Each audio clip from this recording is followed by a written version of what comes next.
Saulo, ou Paulo, de Tarso.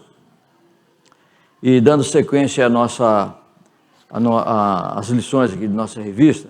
Então, o destruidor da igreja. Vamos abaixar nossas cabeças em oração? Obrigado, Pai, por mais esse dia, por esse privilégio, essa oportunidade de estudarmos um pouco mais da Tua Palavra. Pedimos que o Senhor nos ajude e nos esclareça, em nome de Jesus. Amém. Vamos abrir a nossa Bíblia aí, em Atos, capítulo 8. Atos dos Apóstolos, capítulo 8.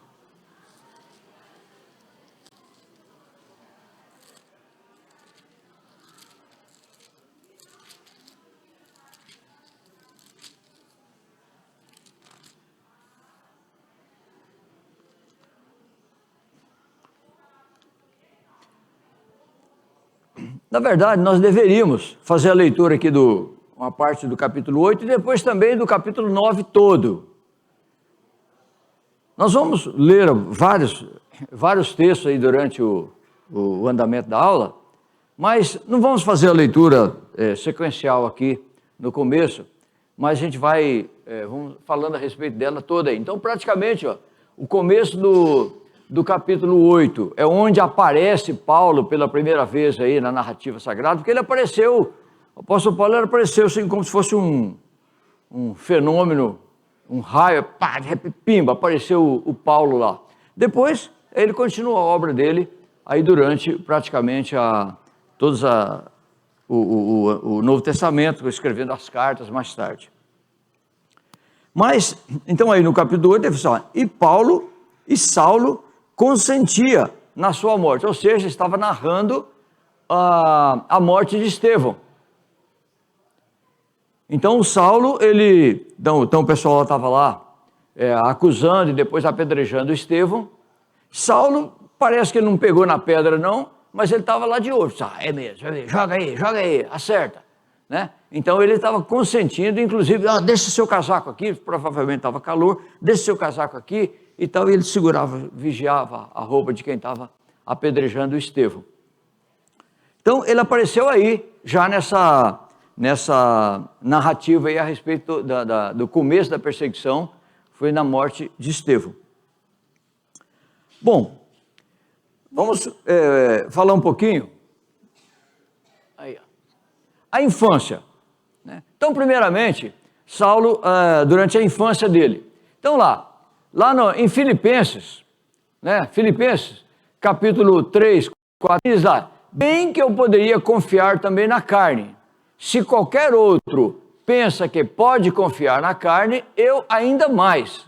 Circuncidado ao 8º dia, da linhagem de Israel, da tribo de Benjamim, hebreu de hebreus, e quanto à lei, fariseu. Ou seja, aqui no livro de Atos, não existe aqui uma narrativa, uma descrição a respeito do que aconteceu com ele. Mas, nas cartas que o apóstolo Paulo escreveu, ele falou várias vezes a respeito do que aconteceu e como é que ele chegou até aquele momento. Então, na infância dele já fala que ele era da cidade de Tarso, lá da Cilícia, e era do Império Romano, né? Era uma região do Império Romano. E diz aí, alguns estudiosos, dizendo que o pai dele, ele era um empresário da área aí de construção de tendas. Lá naquela época não tinha construção civil, mas tinha construção de tendas. Deveria ter a construção civil, mas porque tendas era um negócio muito prático. Todo mundo comprava uma tenda. Era aquele pessoal que vivia viajando pelo deserto, enfim, né? Tinha muito nômade. Então a tenda era um comércio bastante divulgado. Então quem construía tendas tinha bastante cliente. Então o pai, né, a família de Saulo era dessa área aí da construção de tendas. Não sei se civil, né? Não sei se seria construção civil, mas construção de tendas, enfim, dessa área aí. E eles tinham um certo poder econômico também. Depois, Saulo vai dizer que ele era cidadão romano.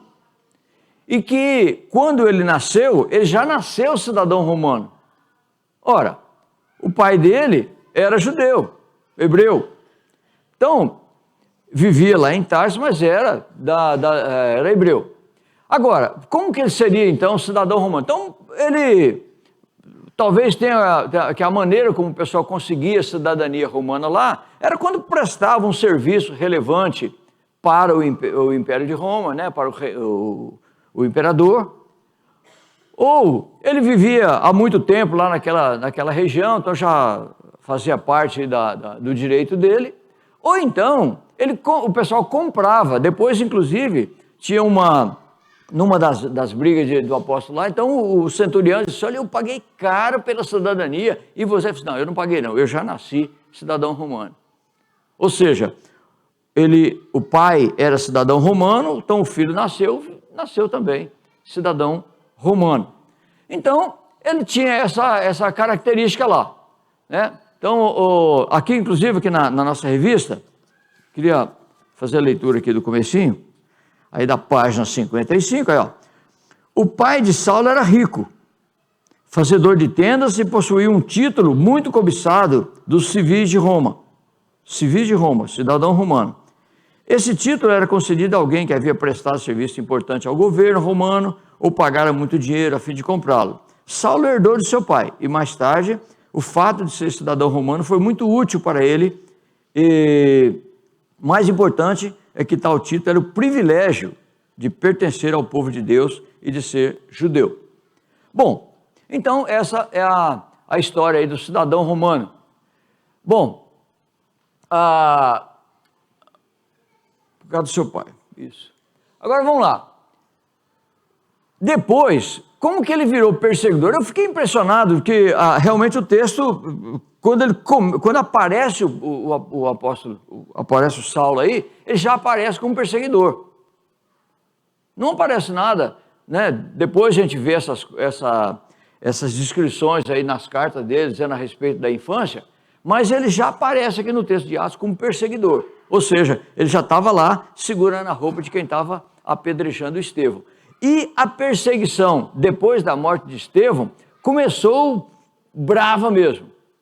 Então, o povo, né, praticamente os crentes, se espalharam por todas as regiões, e somente os apóstolos ficaram em Jerusalém. Mas os crentes foram espalhados para todo canto, né, do mundo conhecido. Então, como que ele era lá? Quanto ao zelo, perseguidor da igreja. Quanto à justiça que é na lei, irrepreensível. A gente fica pensando no que poderia ter motivado tanto ódio, né, dos cristãos naquela época, né, no coração de Saulo e também no coração de outras pessoas, inclusive daqueles que jogaram pedra em Estevão. De onde saía? Ora, mas hoje a gente vê, até hoje ainda acontece muito a perseguição a respeito dos cristãos. Então, por exemplo, você vê algumas alas aí do pessoal do Maomé lá,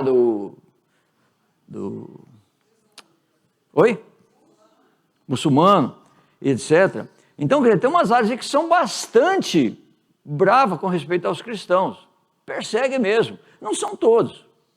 Então, a grande parte dos muçulmanos é gente mansa e que ama as outras pessoas também. Mas tem uma parte que é radical, né? O jihad. Então, eles são realmente radicais.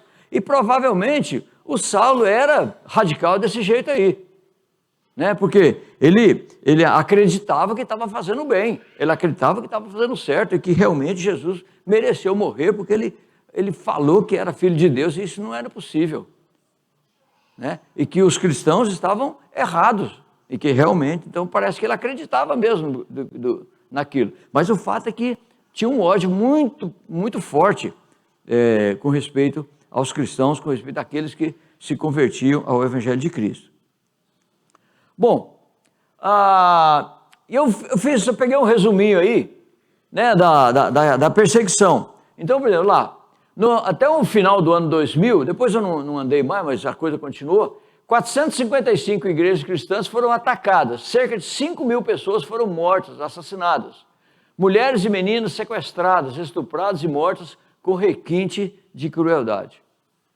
Então, e hoje ainda acontece, se nós abrirmos aqui o parlamento e para falar a respeito da igreja perseguida, a gente vê que tem perseguição em muitas partes do mundo. Perseguição violenta, porque essa perseguição velada a gente vê para todo lado, mas aquela perseguição violenta, mas ainda tem, em muitos lugares do mundo, né? E muitos dos irmãos conhecem muitas histórias a respeito de hoje mesmo, do que nós chamamos aqui da igreja perseguida.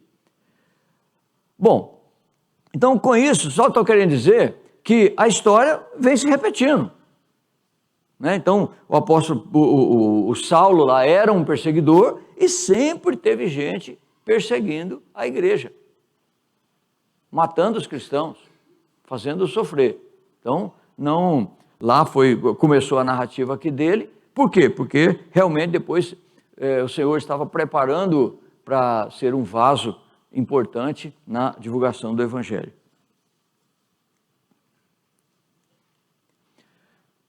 Por quê? Tinha tanto ódio. Estou conseguindo ler lá. Eu fiquei impressionado aquele homem que estava pregando, que ele lia lá tranquilamente. Gente, o cara tem uma visão de lince, né? Tem olhos de lince. Hã?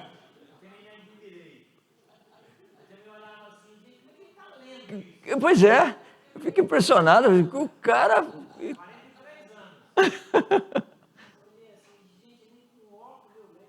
Não, o homem da minha idade, ontem aquele homem o seu Erni lá, o cara da minha idade, mais novo do que eu, que falou que ele tinha 70, né? Eu tenho 71, então quer dizer, o cara mais novo do que eu, da quarta mesmo, enxerga assim, ó, pá, aquela letrinha lá para ele é fichinha. Né? Aqui, ó, zelo. Então ele acreditava que estava agindo corretamente e castigava, era justo o que ele fazia. Há quem diga que ele era um sujeito frustrado na juventude. No livro que nós estudamos aqui, então a narrativa falando que tinha documentos, olha só, tinha documentos dizendo que no primeiro século que descreve ele como calvo, arqueado, de constituição forte, baixa estatura, com as sobrancelhas unidas, o nariz bastante grande. Era um prato cheio para bullying, né? Era um prato cheio para bullying. Então, e realmente, dependendo do tipo de bullying que a pessoa sofre, que é na juventude, realmente ele pode levar aquilo para frente, né? Não um bullying, por exemplo, entre nós, que nós, né, eu considero vocês aí todos bonitos que nem eu. Então, fazer bullying comigo é elogiar. Ô, Samuel, você... obrigado, valeu. Né? Agora, tem certos tipos de bullying não, que vai afetando a pessoa. Agora, por exemplo, teve uma outra pessoa que eu estava lendo também, que sofria muito bullying, que depois o ódio dele foi terrível, foi o Stalin. Diz que o Stalin era um sujeito parecido com esse também.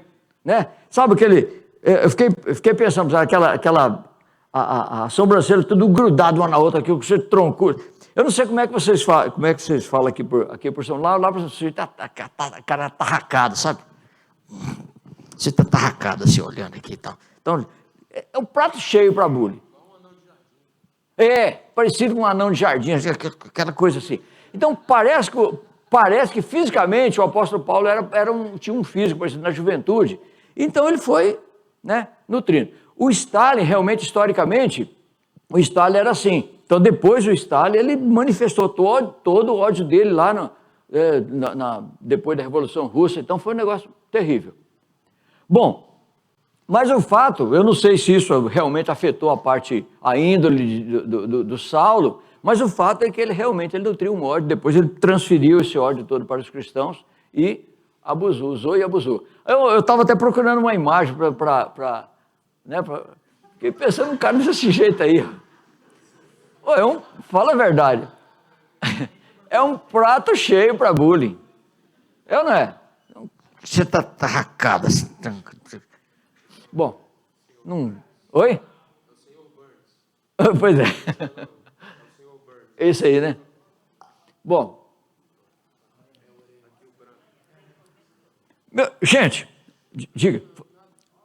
Gente, olha, nós vamos agora dar uma caminhada, por exemplo, fazer um meio lindo tempo aí na vida de Paulo, e vamos dividir mais ou menos aí em 3 partes. Primeiro, como que acontecia com ele antes dele ter o encontro com Jesus lá na estrada de Damasco, o encontro propriamente dito, e depois o que aconteceu após o encontro. Então vamos lá. Antes do encontro, então ele foi educado na fé judaica, né, da linhagem de Israel, da tribo de Benjamim, como o texto que nós já vimos lá de Filipenses. Foi educado em Jerusalém. Mesmo sendo natural de Tarsis, ele, provavelmente o pai, não, você vai estudar em Jerusalém, não vai ficar aqui em Tarsis não, vai para Jerusalém. Então lá em Jerusalém, ele, né, formou-se lá, estudou lá, ele conhecia, então lá em Jerusalém conhecia o templo, as leis, as cerimônias, o sinédrio. Então, e Jerusalém era a cidade dos doutores da lei. Então, quem vivia em Jerusalém era realmente aquele pessoal que entendia todas as coisas da lei. Então, realmente o pessoal era muito bem formado, né, nessa parte prática e teórica das leis judaicas. Então, conhecia todos. Cerimônias, então, aquela história de cerimônia, preciso lavar a mão, lavar o pé, fazer isso, fazer aquilo. Então, ele era fera em todas esse conhecimento. Bom, agora, e quem que era professor dele? Depois nós vemos aí, né, com respeito a Gamaliel. Foi instruído por Gamaliel. Eu queria pedir aos irmãos para agora dar uma consultada no texto. Alguém leia, por gentileza, aí Atos 5:34 e depois 22:3. Por favor, quem quiser, quem achar primeiro aí, pede levanta a mão aí, oremos, né? Fala oremos, para ver se... Oremos, para ver se está ligado o microfone. Oremos. Aqui também não. Hã? Funcionou aí, não? Oração não vai sair.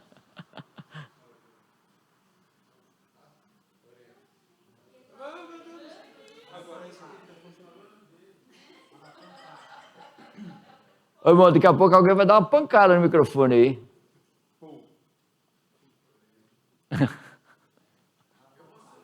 Escolhe o vermelho.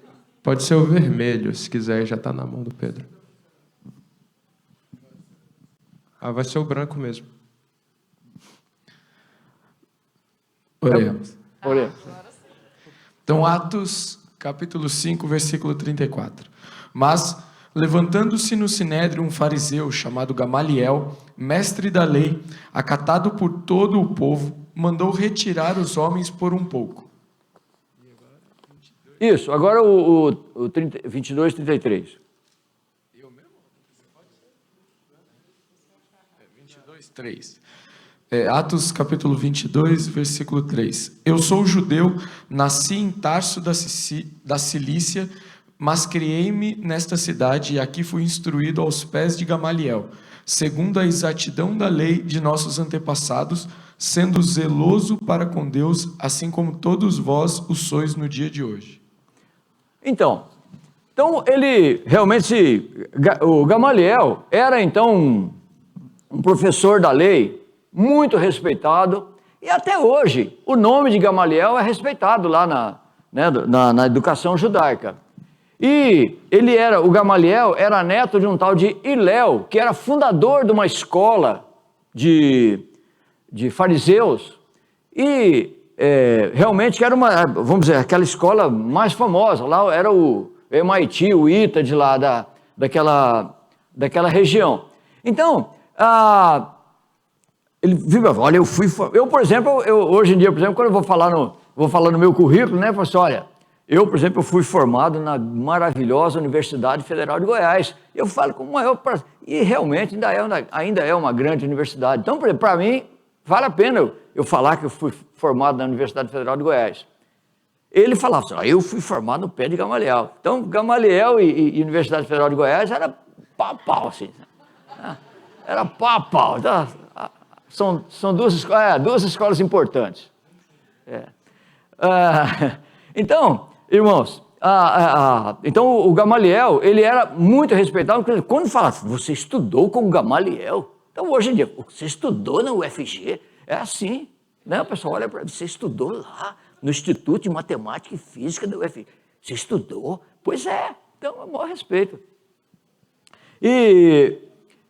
Então, realmente, o Gamaliel, o Paulo usava isso, né, como glória para ele. Eu estudei com Gamaliel.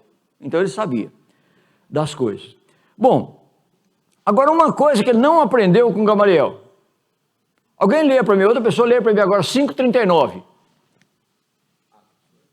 Atos 5:39. Um de cada vez, pessoal. Não levanta todo mundo. O pessoal está com a mão já. Olha lá, ó, olha lá. A Dani.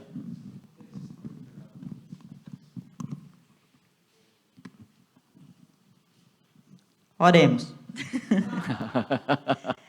Mas se é de Deus, não podereis destruí-los, para que não sejais, porventura, achado lutando contra Deus. E concordaram com ele. Dani, lê os dois anteriores, por favor, por gentileza. Só para ver a história. O 37, né? Atos 5:37. Depois desse, levantou-se Judas, o Galileu, nos dias do recenseamento, e levou muitos consigo. Também este pereceu, e todos quanto lhes obedeciam foram dispersos.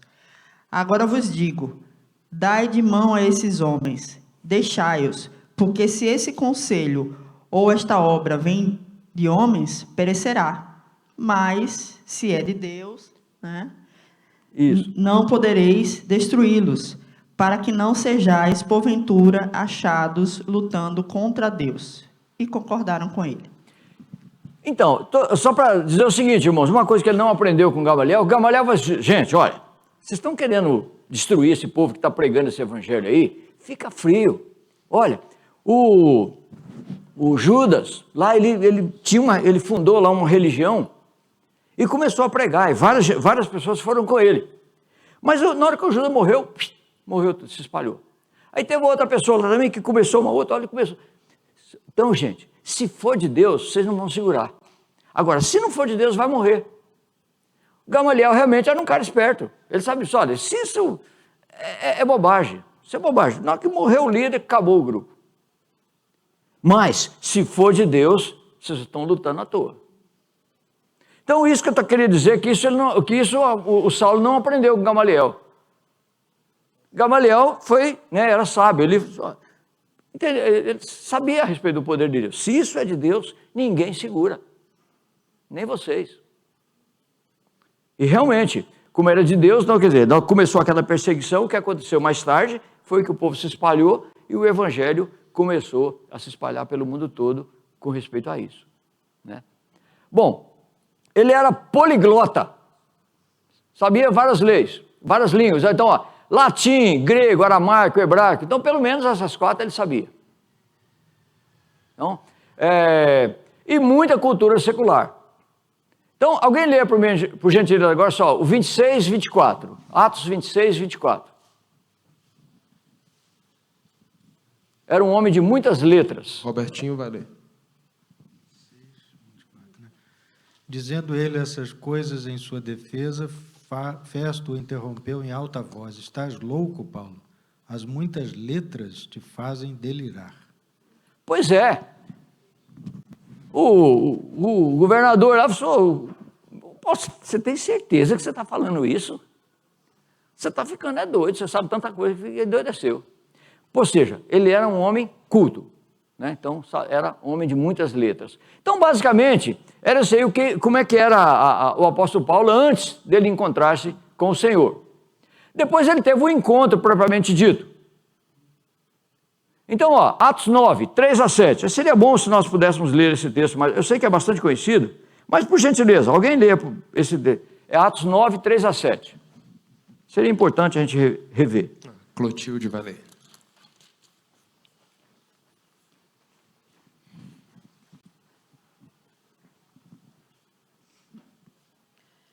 Seguindo ele estrada fora, ao aproximar-se de Damasco, subitamente uma luz do céu brilhou ao seu redor, e caindo por terra, ouviu uma voz que dizia: Saulo, Saulo, por que me persegues? Ele perguntou: Quem és tu, Senhor? E a resposta foi: Eu sou Jesus, a quem tu persegues. Mas levanta-te e entra na cidade, onde te dirão o que te convém fazer. Os seus companheiros de viagem pararam emudecidos, ouvindo a voz, não vendo, contudo, ninguém. Obrigado. Então, realmente, esse foi o acontecimento.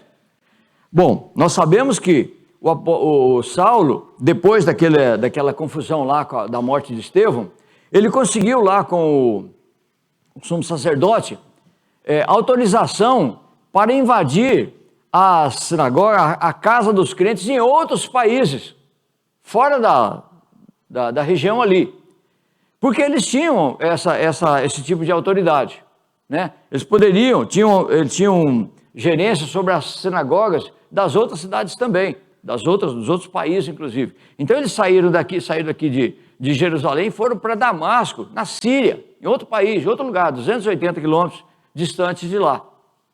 Então ele conseguiu licença para ir pegar o pessoal lá de Damasco, prender, trazer para Jerusalém para ser julgado.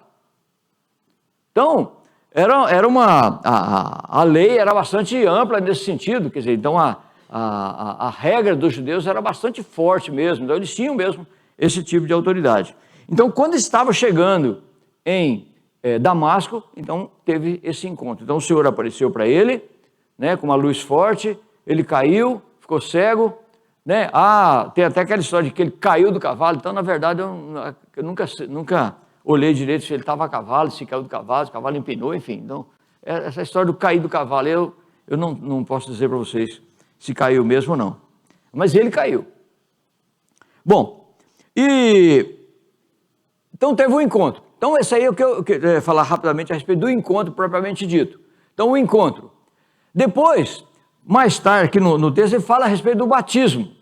Então, Ananias, né, um crente normal lá, então o Espírito falou com ele: Ananias, vai lá na rua direita, na casa de fulano, lá tem um homem lá que ele está lá sem enxergar, chega lá e ora por ele. Mas, Senhor, é o Saulo, aquele cara que atacava todo mundo. Pois é, mas ele é um vaso que eu escolhi, eu tenho uma obra muito grande para fazer na vida dele. Vai lá. Então Ananias chegou lá, irmão, orou por ele e voltou a ver. Né? Então Ananias fez uma obra importante, inclusive para o crescimento do Evangelho. Bom, logo em seguida ele já começou a pregar. Já queria pregar. Ele me encontrou lá na estrada, fez isso. Então ele falava, né, estava falando a respeito do encontro que ele teve com ele. Quem era? Olha, eu só o perseguia, eu perseguia. Então a mensagem dele é isso: olha, eu o perseguia, mas ele me ganhou.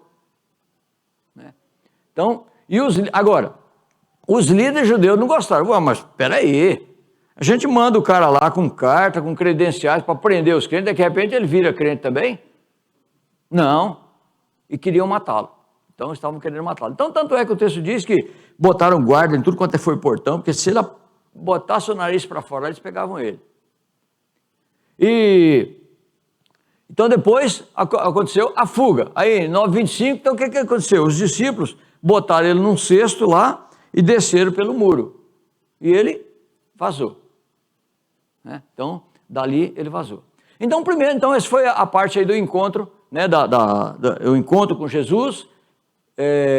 Ananias orou por ele, ele começou a pregar, mas começou a encontrar muita resistência e ele fugiu. Bom, então, primeiramente, uma coisa que eu estava pensando aqui, né? Qual foi o grande trabalho do Paulo? Estudar. Ele aprendeu, sabia de tudo. Né? Ele era muito, muito estudioso.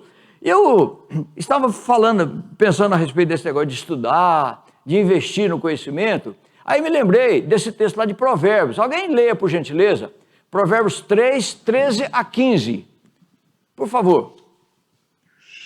Provérbios 3, 13 a 15. O investimento.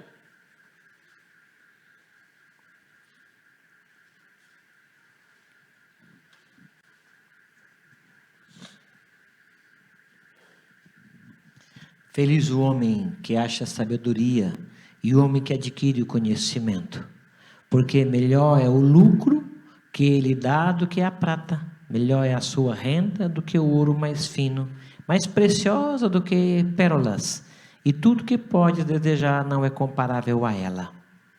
Pois é. Então, esse texto e outros textos aí de Provérbios, de outros textos da Bíblia, falam do investimento que nós precisamos ter, né, para adquirir conhecimento. A gente viu aqui, quem esteve aqui, viu as palestras aqui de sexta-feira à noite e de sábado, né, falando a respeito da vantagem em conhecer a Escritura Sagrada. Né? Esse o irmão que pregou hoje é Assir, né? Ele pregou sexta-feira também, estava até vendendo os livros dele ali. Então, realmente, um homem impressionante. Quer dizer, a maneira como ele explicou sexta-feira à noite aqui, que a Bíblia, realmente, ele não se propõe a ser um livro científico, um livro histórico, um livro, mas ele tem de tudo. Qualquer coisa que você queira discutir, a Bíblia fala a respeito. É da ciência, é do conhecimento, é da educação, é do aconselhamento, tudo. Então, a Bíblia tem isso tudo. Então, ou seja, quanto mais conhecimento nós tivermos a respeito da Escritura Sagrada, né, mais riqueza nós temos. É mais importante do que as pérolas preciosas, como diz o texto aí de Provérbios. Então, vale a pena nós estudarmos. Então, às vezes, a gente até vê pessoas, né, que tem uma certa preguiça de ler, uma certa preguiça em ler a própria Bíblia. Eu tenho tanta preguiça, eu começo a ler assim, tal. Mas tem que investir, tem que insistir.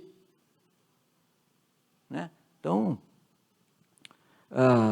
é vantagem, é muito investimento, é bom investir no conhecimento. E Paulo, o Paulo aqui, por exemplo, ele sabia muito. E depois, aquilo que ele sabia foi utilizado para o crescimento do Evangelho, para a investida do Evangelho no mundo todo. 2,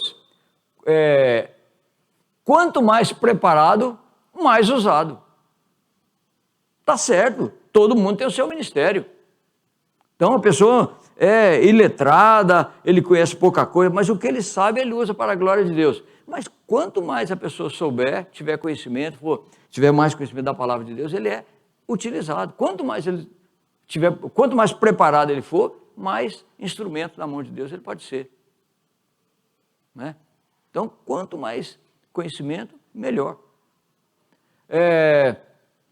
Aí, Atos 9, 20 e 22. 9 e 20. Eu estou com ela aberta aqui. 20.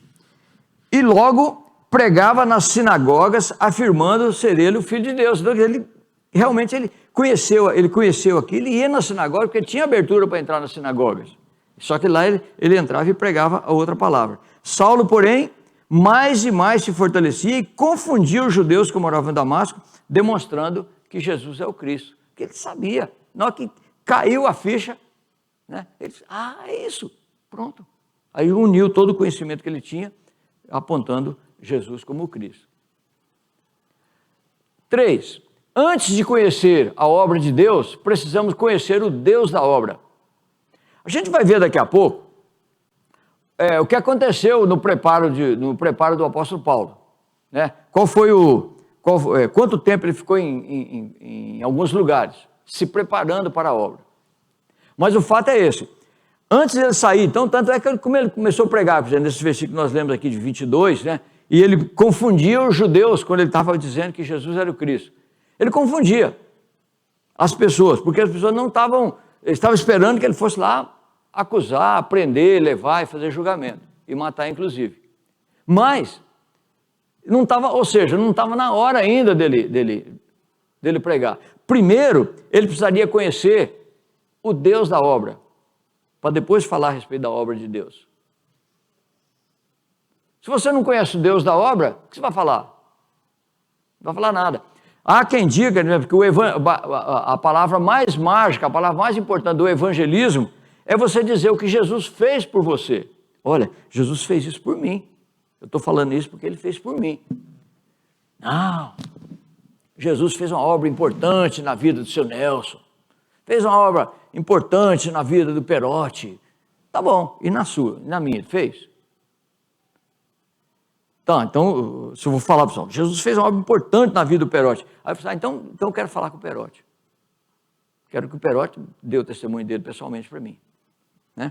Então, a pessoa precisa conhecer o Deus da obra primeiro, para depois conhecer a obra de Deus. Então, foi mais ou menos isso que aconteceu.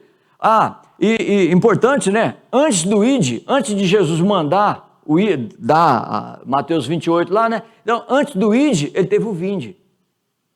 Vinde a mim. Então, olha lá, em Marcos 1,17, que ele fala, cadê? Vê se alguém achar antes de mim aí, pode ler, por favor. 1,17. Achou? Afonso. Manda aí, Afonso. Disse-lhes Jesus: Vinde após mim, e eu vos farei pescadores de homens. Vinde, vinde primeiro, vinde aqui, eu vou dar as instruções, eu vou preparar vocês, depois vocês vão ser pescadores de homens. Então, primeiro, tem que ir a Jesus. Não adianta a pessoa querer sair pregando sem primeiro conhecer o Senhor da obra. Né? Tem que conhecer o Senhor da obra. E nós conhecemos o Senhor da obra estudando, preparando, estando sempre na presença dele. Depois, em Marcos 3, 13 e 14. Ali, Perote, por favor. Marcos 3, 13 e 14.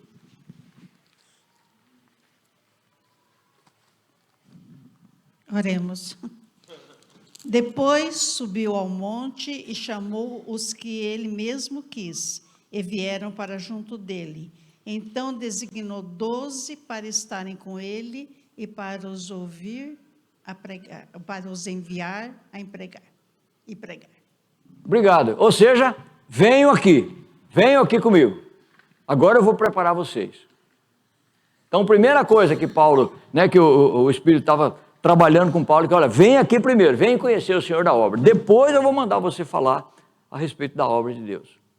Conheça primeiro o Senhor da obra. E por último, dessas lições aí, Deus lapidou Paulo primeiro. Então, agora a gente vai ver aqui, são praticamente 14 anos de preparo. Antes, por exemplo, do apóstolo Paulo sair para a sua primeira viagem missionária. Ficou 14 anos se preparando. Vamos ver lá. Não pode ser de qualquer maneira, tem que ter preparo. A gente vê, por exemplo, os preparos dos missionários. Então, os missionários, tem uma pessoa que sentiu chamado para missões, mas antes dele ir para o campo, ele tem um tempo de preparo. Né? Porque daqui a pouco, se ele não estiver bem preparado, daqui a pouco ele chega lá e não vai dar certo, ele vai se perder. Oi? Estraga, exatamente.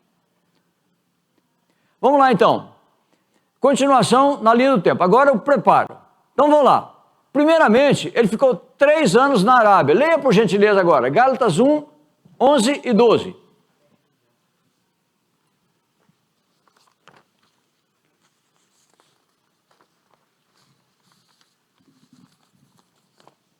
Três anos. Faço-vos, porém, saber, irmãos, que o evangelho por mim anunciado não é segundo o homem, porque eu não recebi nem aprendi de homem algum, mas mediante revelação de Jesus Cristo. Porque ouviste o qual foi o meu proceder outrora no judaísmo, sobremaneira perseguia a igreja de Deus e a devastava. Até o... Tá bom. 3 anos está no 18. Decorrido 3 anos, então, subi a Jerusalém para avistar-me com Cefas e permaneci com ele 15 dias. No 17 fala da Arábia.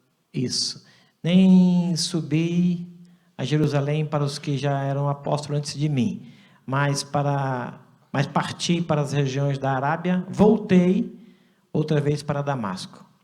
Pois é.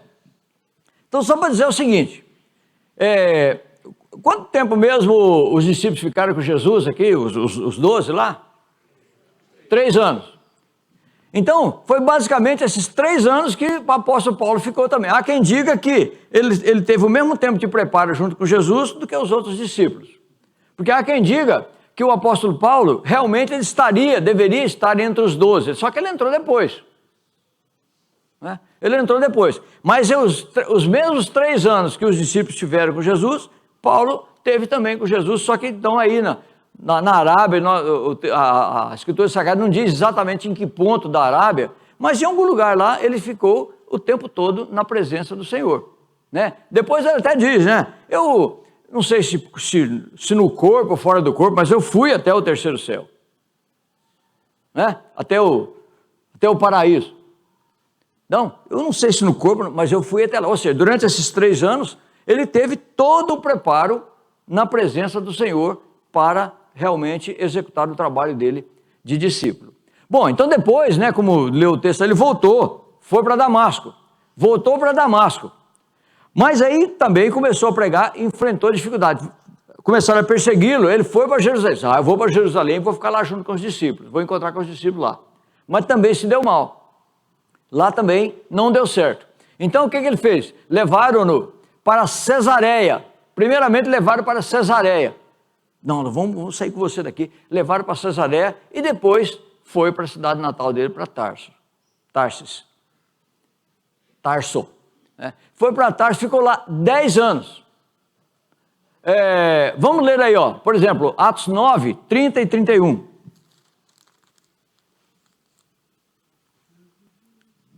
Levanta a mão quem quiser ler. Por favor, um de cada vez.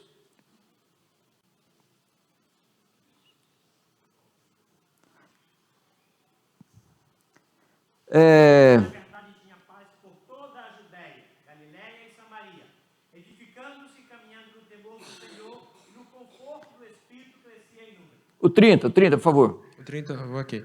Tendo, porém, isto, chegado ao conhecimento dos irmãos, levaram-no até Cesareia e dali o enviaram para Tarso. Isso, aí depois o texto que o pastor leu. Né? E a igreja, na verdade, tinha paz por toda a Judéia, Galiléia e Samaria, edificando-se e caminhando no temor do Senhor e no conforto do Espírito Santo, crescia em número. Então, o apóstolo Paulo, o Saulo desse ideia, ele foi levar por causa da perseguição, levaram até Cesareia, também lá não deu certo, depois acabou indo para a cidade natal dele, para Tarso. Bom, aí, ó, Atos 15, 40, assim, há quem diga, eu queria colocar aqui texto por causa disso, há quem diga que realmente, que tem alguns escritores que dizem que o Saulo, ele ficou naqueles 10 anos meio no ostracismo. Ficou lá aprendendo, que ele precisava realmente conhecer o Senhor da obra antes de ir fazer a obra do Senhor. Então, durante esse tempo, ele ficou lá estudando. Mas há outros que dizem que ele foi trabalhar, talvez não com toda aquela aparência, né, de evangelista, de pregador, mas de qualquer maneira. Por exemplo, aí em Atos 15, 41. 15, 41. Quem quer ler o Atos 15, 41 aí, por favor? Aqui também, E passou pela Síria e Cilícia, confirmando as igrejas. Pois é, há quem diga que essas igrejas, né, da Síria e Cilícia, foi ele que pode ter trabalhado na criação dessas igrejas, durante esse período de 10 anos que ele ficou lá em Tarso. Damasco na Síria e Tarso na Cilícia. Pois é. Então, naquela região, por exemplo, ou seja, parece que ele continuou trabalhando, não sei se como o pregador principal, mas pelo menos auxiliando na criação, na formação dessas igrejas aí, nessas regiões. Então, realmente, parece que ele continuou, sim, né? Depois é que ele foi chamado, né? Depois que a gente vai ver daqui a pouco, que ele foi para Antioquia. Diga lá. Diga lá que eu digo cá. Eu penso, sim, que ele deve ter trabalhado nesse período, porque como que alguém pode se preparar só estudando para a obra? Tem que botar a mão na massa para aprender. Tem que ter estágio nesse tempo. Então, acho que é interessante essa parte aí. Então, realmente, ele estava fazendo a aplicação daquilo que ele estava aprendendo. Então, também, eu gostei dessa afirmação aí, né, que realmente ele não ficou lá só lendo, tal, meditando, não. Estava na luta também. Muito bom. Aí ele foi para Antioquia com Barnabé. Bom, então diz o texto, né, que a igreja continuou a crescer, e lá em Antioquia, né, foi praticamente o centro, né, o centro da igreja cristã fora de Jerusalém. Então era a parte mais importante da igreja cristã fora de Jerusalém, fora de Israel. Então realmente essa era a maior igreja, né, cristã fora de Jerusalém. Então, lá de Antioquia. E estava crescendo. Aí os apóstolos mandaram Barnabé para lá, passar para orientar o povo, para trabalhar juntamente com eles. E a coisa estava crescendo tanto, que Barnabé sentiu que precisava de ajuda. Vou lá buscar o Saulo. Então viajou até Tarso e trouxe Saulo para cá. Então, Atos 11, 26, diz isso aí, né? 11, 26. Tendo-o encontrado, levou-o para Antioquia, e por todo um ano se reuniram àquela igreja, ensinando numerosa multidão, e em Antioquia foram os discípulos, pela primeira vez, chamados cristãos. Então, antes de começar aquelas viagens missionárias, ele ficou mais um ano trabalhando lá na igreja de Antioquia. Então veja só, ficou 3 anos na Arábia, no deserto da Arábia, lá em contato direto com Jesus, depois mais 10 anos em Tarso, depois mais um ano em Antioquia, deu 14 anos. Né? O prazo em que, do encontro dele com Jesus lá em Damasco, na estrada de Damasco, até ele começar as suas viagens missionárias. Né? Então, aí depois disso que começou a sua primeira viagem missionária.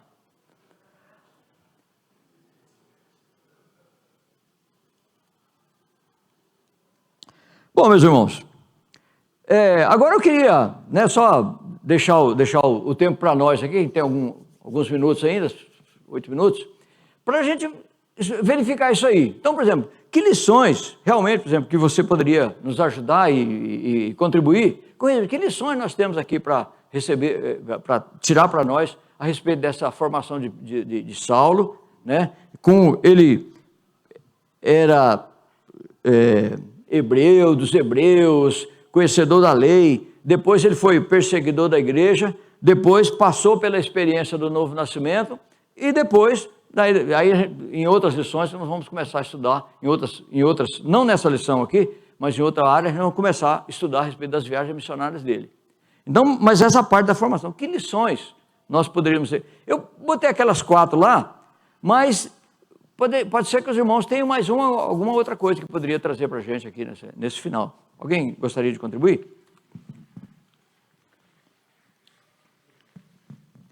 Olha que texto interessante para nós como mães e pais.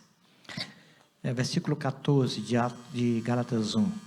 E na minha nação, quanto ao judaísmo, avantajava-me a muitos da minha idade, sendo extremamente zeloso da tradição dos meus pais. Paulo não foi mal no que ele ensinou. Não foi. Ele foi fiel. O que ele ensinou foi o que ele aprendeu. Um soldado que vai cumprir uma ordem de prisão, ele não é mau. Ele está obedecendo. Se a pessoa é culpada do crime que a leva à prisão, é outra questão. Isso aí é o juiz, os advogados que vão resolver. Mas como soldado, ele obedeceu. Aqui ele não disse que foi zeloso, ele disse que foi extremamente zeloso ao que ele aprendeu dos pais. E aquilo que os nossos pais ensinam, quando criança, fica dentro. Seja coisa boa ou seja coisa não boa, fica dentro. Então nós temos que ensinar as coisas boas aos nossos filhos. Ensinar mesmo. Paulo aprendeu. Extremamente zeloso. E por conta disso ele teve grande dificuldade depois, porque ele saiu de um extremo para o outro. Aquele que ele perseguia, agora ele defendia, né? Então, o Gamaliel estava certo quando falou que se a obra de Deus ninguém tira. Mas Paulo achava que não. Paulo achava que a luta podia ser correta. E ele perseguiu muito a igreja, irmãos. Hoje existe isso. Eu queria que nós, os pais, trabalhássemos os nossos filhos a lei do Senhor, os princípios de Deus. o que é certo, o que é correto. Não segundo o que você acha, mas segundo o que a palavra de Deus orienta. Isso aqui, verdade tem que prevalecer. Não minta. Não minta, seja direito, seja correto. Olha o que a palavra de Deus diz para a gente. Olha o nosso norte aqui. Irmãos, isso vai ficar a vida inteira. Ensina a criança o caminho que deve andar. É isso aí. Esta é uma lição que eu vejo em Paulo, extremamente zeloso. Pegando um gancho que o pastor falou aqui, a gente que trabalha com o Ministério de Adolescentes, a gente vê a dificuldade, o desafio que essa geração tem de uma vez entrando no nível universitário de permanecer. Agora, o que nós vemos é os pais que durante a adolescência, ou durante a parte infantil, adolescência, tem a parceria com a igreja, no sentido de estar junto, acompanhando, reforçando o que eles têm aprendido na casa do Senhor, eles têm mais potencial de permanecer quando vão para a universidade. Agora, se os pais não ensinam para os filhos que a prioridade é Deus e as demais coisas vão ser acrescentadas, é mais difícil, né? E, então, só pegando o gancho com o pastor, mas o que eu também vejo de aprendizado aqui da vida de Paulo é que muitas vezes a gente tem pré-julgamentos. Por exemplo, eu convivi com o Lindovaldo, que é um missionário lá em Moçambique, né? Samuel conheceu ele também, né? Eu penei com o Lindovaldo na juventude. A gente ia para os retiros, a Rosa sabe disso. Nós tivemos um problema com o Lindovaldo em retiro, né? E hoje, né, da mesma forma que Paulo foi transformado, o Lindovaldo foi transformado, né? E ele mesmo fala isso, né? Eu dei muito trabalho aqui com o pastor João, e deu mesmo. Mas é Deus que capacita, é Deus que transforma, né? Então a gente tem a vida real hoje, né? Estou falando de Paulo de 2000 anos atrás, né? Mas a gente teve casos aqui na nossa igreja de pessoas que tiveram suas dificuldades, mas Deus transformou, e hoje, ele é um exemplo para nós de perseverança, de amor à obra do Senhor. Então, a gente tem que realmente reconhecer isso, os frutos vão mostrar quem a pessoa é, né? Então, vamos estar atentos com relação a isso, né? Então, a gente tem que estar investindo com a juventude. Eles podem causar problema, mas eles podem ser transformados e continuar, né, servindo ao Senhor. Mais alguém?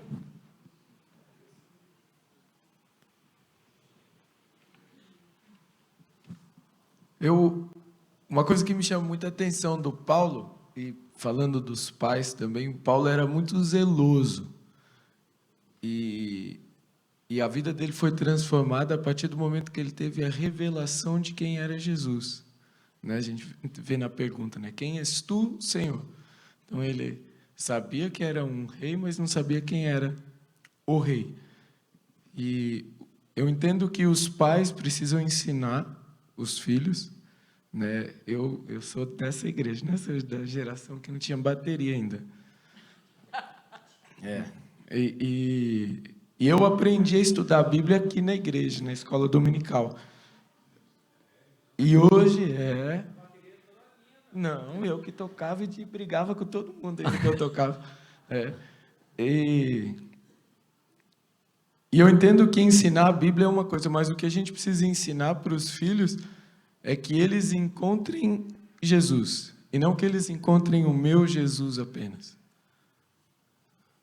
Né, que eles tenham a revelação. A gente vê Pedro também foi assim, quando Jesus perguntou para ele: e você, quem eu sou? Você é o filho do Deus vivo. Isso daí quem te deu foi o Pai, né? Foi uma revelação divina.